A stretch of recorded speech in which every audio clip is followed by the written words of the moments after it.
On this episode of the podcast, I have with me Caitlin Kamm. She's the Director of People Growth at Envoy. We're going to be talking about employer branding. And we're going to take an actual project that Caitlin's team delivered. We're going to talk about what that initiative was, what some of the existing circumstances and situations were around that. And we're going to look at the options. We're going to dive in and understand some of the metrics and the successes that she's seen and talk a little bit about, how she's worked with stakeholders. Hope to see how much we can get in here. But Caitlin, thanks for being on the show. Thanks so much for having me, Amir. It's great to be here.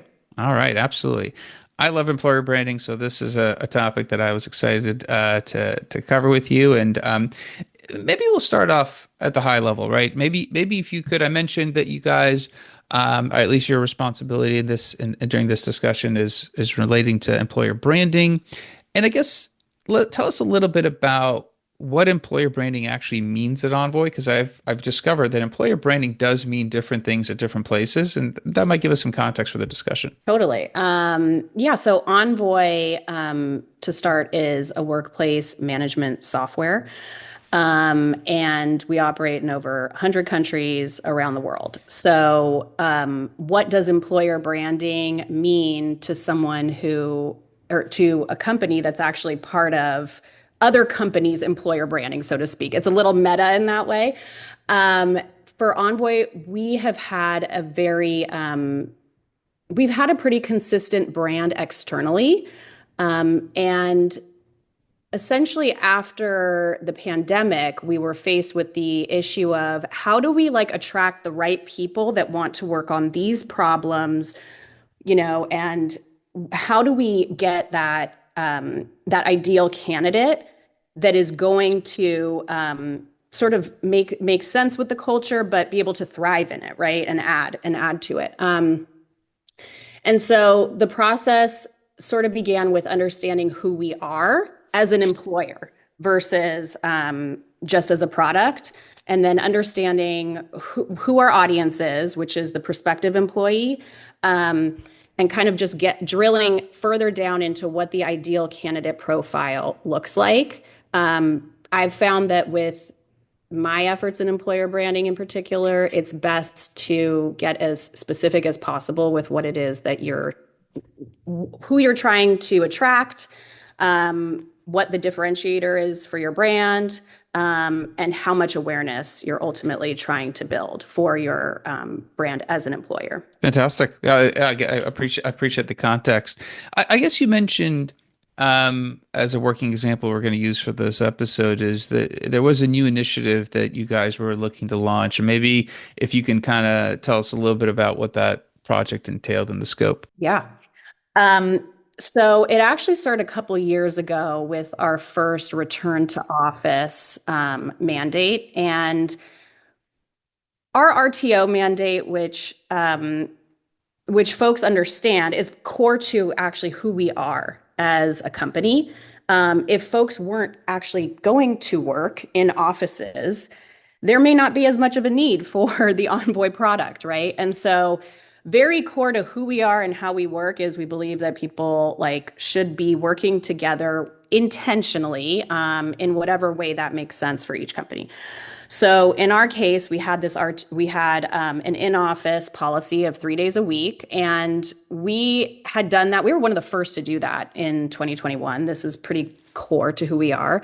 But in tech, there was a lot of hesitation amongst folks, right? People got used to working remotely, and it was hard to find talent that was on the cutting edge of innovation, top of their field, that also wanted to go physically into an office.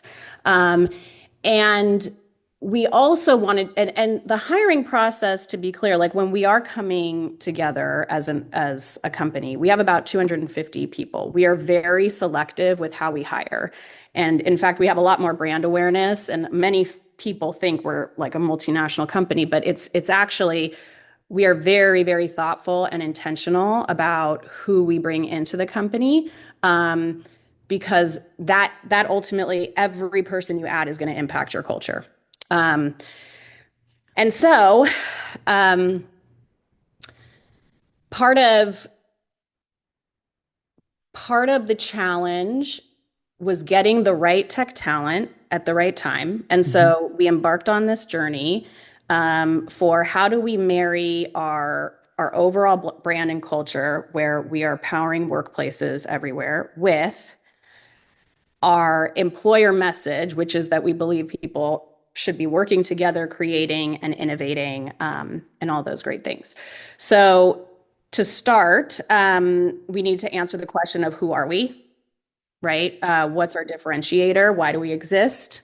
And what aren't we going to cover in this employer brand, right? Like, what we're not going to cover are benefits. We're not going to talk about like those things we definitely have in other material, but in terms of what we put out for this employee value proposition, it's not going to include our benefits and compensation because that isn't why we want folks to join our company. We want folks to join because they're excited about the network that they're going to build with these other incredibly like skilled, talented, masters of their craft.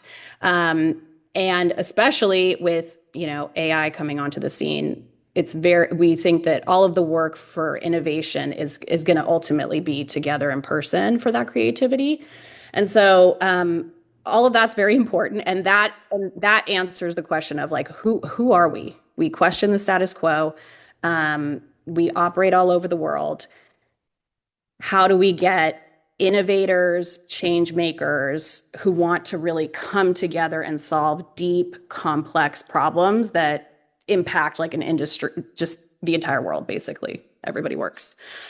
Interesting. So yeah, I guess a question for you. And that makes a lot of sense. Obviously, very early in the process to return to the office. That has been obviously an ongoing discussion now for years. When you were looking at defining who you are, obviously you mentioned attracting engineers. Was this project specifically focused on just engineers, or were you looking, obviously other people have to come to the office. Were you guys thinking about other teams and departments? And I guess in that case, who were the stakeholders you guys spoke to? totally. So didn't want to boil the ocean and wanted to be very thoughtful and targeted and precise with how we rolled this out. So the biggest challenge was engineering hiring. Hmm. And I actually I don't know that it would be a challenge, but it was like an area that we had the most opportunity because are growing our eng so quickly. So that was one very important area to focus on. We also wanted our offer acceptance rates to improve a bit. Generally, they're within like the acceptable 70 to 85%, but they were on the lower end of that range. And so we were really trying to set a stretch goal of getting to the top of that, 85 or higher. Hmm. The measure, so we started with engineering. That was our key stakeholder and our products leader as well. Because at the end of the day, we are a product-led organization. That is our culture. And so wanted to be very clear with this is the persona we're going for. Let's craft the proposition, the value proposition around this persona and really try to bring in more of that talent. And then we can like open up the aperture and kind of take in maybe some additional data points. But given that we are so product focused, it made sense to start there. It's interesting. When it comes to employer branding, I've actually held a belief that micro employer branding, or niche, whatever you want to call it, is probably a better approach to solving employer branding because then you can actually tie common themes. I had an English teacher in the 10th grade once tell me repetition implies pattern, pattern implies theme. I feel like it's very difficult to establish repetition when you go too high. You've got to almost get more granular. And it sounds like you guys had a target audience. You guys kind of knew who you wanted this initiative to focus on, and you went and you targeted on them.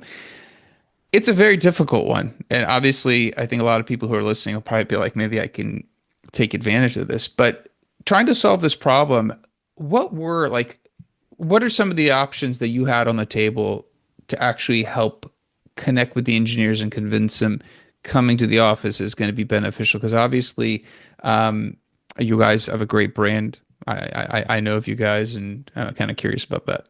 Yeah.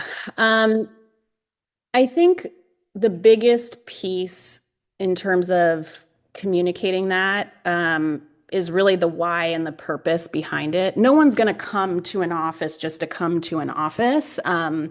You have to be extremely intentional and thoughtful about how you set up that space to make it worth it. It's like, what's in it for me, right? And so understanding the engineering persona and what they look for in work, there are certain things we can, certain things we can provide, certain things we can't. So it just depends. So some of the options, for example, one of the things that we can do, unlike other startups, is we do have a pretty decent amount of stability as an organization. We actually just had our 12th birthday. And so just the fact that, we're the 1 in 10 companies that even made it to profitable growth over, 10-year period is pretty like astounding in and of itself. Um, so like understanding, for example, job stability, that's something that's very important to engineers. Is this something that we want to highlight in some way, like how Envoy has kind of been a mainstay. So that was what we were kind of considering. However, to really like distinguish to kind of distinguish the brand, we just didn't think that stability was kind of like the attractive element or the differentiator. So what we ended up going with in terms of the writing, the content itself, is we scripted that we are one of the defining pieces of Envoy is that we're a category creator. And so using that verbiage to establish that we do things that other people don't. We question the status quo. We created this field. The reason we're having this conversation right now is because of our product. Like, do you want to come work for us and like shape the future of work and be an architect in this? Like, how exciting is that? How cool is that? Without necessarily saying like we've been around for 12 years and it's a real, it just doesn't have the same kind of like uniqueness. And so I think that was for example, that there are sort of like, that's a very sort of a micro example, but Hmm. it's one where you really, the language and how you craft each word, if you're very thoughtful with it, you can get a lot of messages across. Yeah, absolutely. And I think, I appreciate you kind of articulating the different options that you guys took.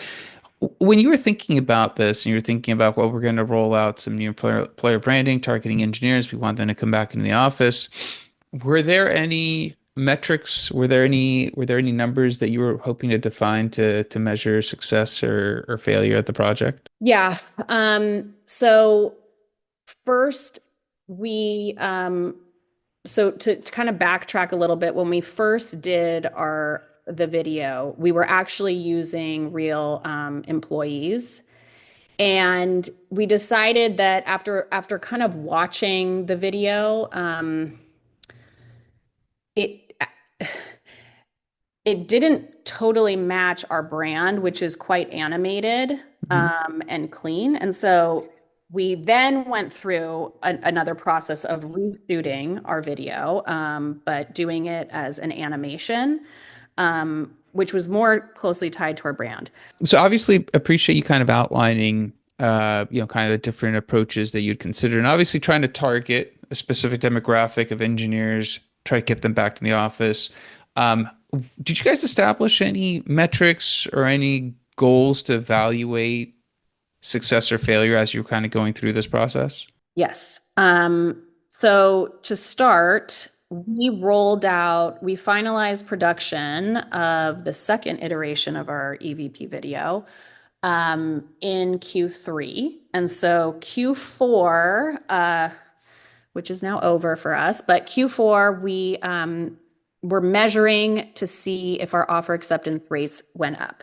Now, they did. They weren't a problem to begin with, but that we did see about like a 5% increase.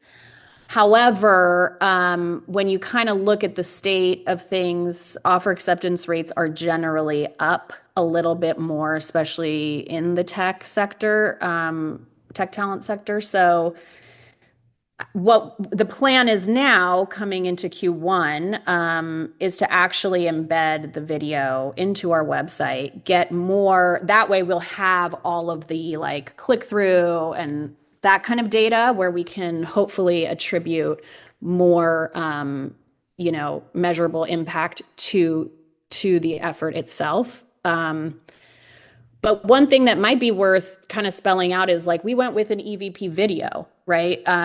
There are different formats that you can kind of display your value proposition for future folks. So it kind of has to match your brand and whatever makes sense for your organization. But yeah, for us, it made the most sense to go with the form of a video to just give it a little bit more like real life 3D kind of vibe. And I think what distinguishes our video from other videos is that it is animated, and we get to use our own product, which is something we highlight a ton in the video as well.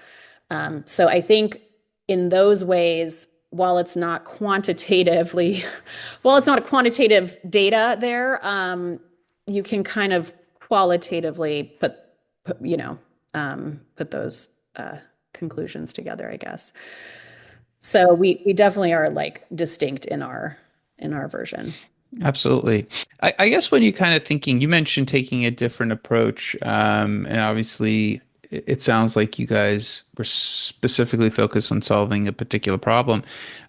Will you take some of this, we took a different approach mindset to the next employer branding initiative, or was this more, we went a little bit outside our comfort zone because the situation called for it? No, I think this is just what we do as like a product kind of culture. It's like prototype, iterate, learn, repeat. And so I think whatever the challenge is, it's like, how do we look at this? How do we understand all of the kind of angles here, the external forces, internal forces, mindsets, capability? There's so much that you can kind of think about when it comes to the workplace and it's the value that employers provide. So just really being thoughtful in the planning stages and the analysis stages will make the final product so much better. Like you have to treat that you have to treat that soft stuff like the hard stuff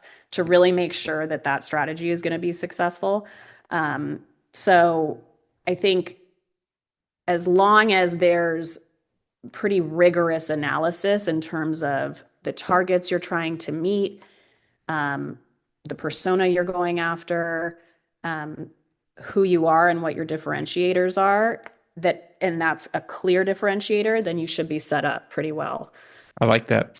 I guess as you're kind of looking at the stakeholders within, I guess for your, obviously you guys were pointing this a bit externally because obviously it's for people who are either going to have to go back to the office or new hires that would be needing to understand why they need to go back to the office.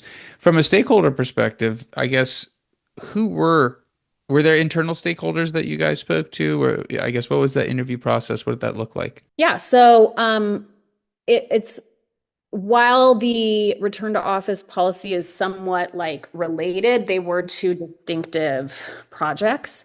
So when it comes to the RTO policy, yes, definitely interviews with all department heads and management in crafting the policy around who is subject to come into the office and who may not be, just depending on physical location and the work itself.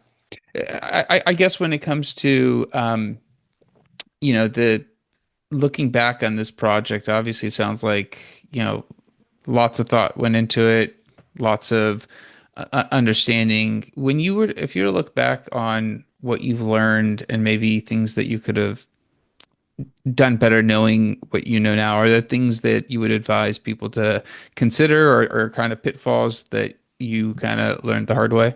I think and yes, I made there were a ton of learnings in this process because as I said, it's been kind of like a 2 year in the making, like ordeal. And understanding what the goal is up front is like absolutely number one. You cannot get alignment because you will end up talking to a bunch of different stakeholders. They're going to have their own interests, their own relative, power within the organization. You're going to get a lot of input, and then to kind of know how to make sense of it, you really need to be clear about what it is you're trying to get out of it. And that's why anchoring to the candidate persona, the ideal candidate persona, was a really helpful um, mental kind of mental model for me in approaching this work. Interesting. Yeah, I mean, I appreciate you kind of taking us through the journey of the project. I know a lot of times when we hear about employer branding initiatives, first of all, sometimes they're very high level. Second of all, we always don't get details. So I appreciate you sharing the details. I'm sure we didn't cover everything, and somebody might have a question as to a what or a how. If somebody did and wanted to connect with you, what is a good way of reaching out and connecting with you? LinkedIn, definitely. LinkedIn's the best. We will absolutely. We'll make sure we include that in the show notes. Make sure somebody will direct their attention there. And again, thanks for coming on, Caitlin. Thanks for sharing. I really do appreciate it. Yeah, of course. Thank you. Absolutely. All right, that's it for this episode. Be back again, different guests, different topic. But until then, two things. One, we talked about employer branding, and I really like the fact that we had a pretty defined scope that Caitlin walked us through. We talked about some of the options on the table, taking a different approach, looking at what they needed to do to impact the business and impact the sub-segment of the business that they were looking to do. So I think Caitlin provided some great insights, and please connect with her if you have any follow-up questions. Also, like, subscribe, comment. Let me know how the show's going for you. Until next time, thank you and goodbye.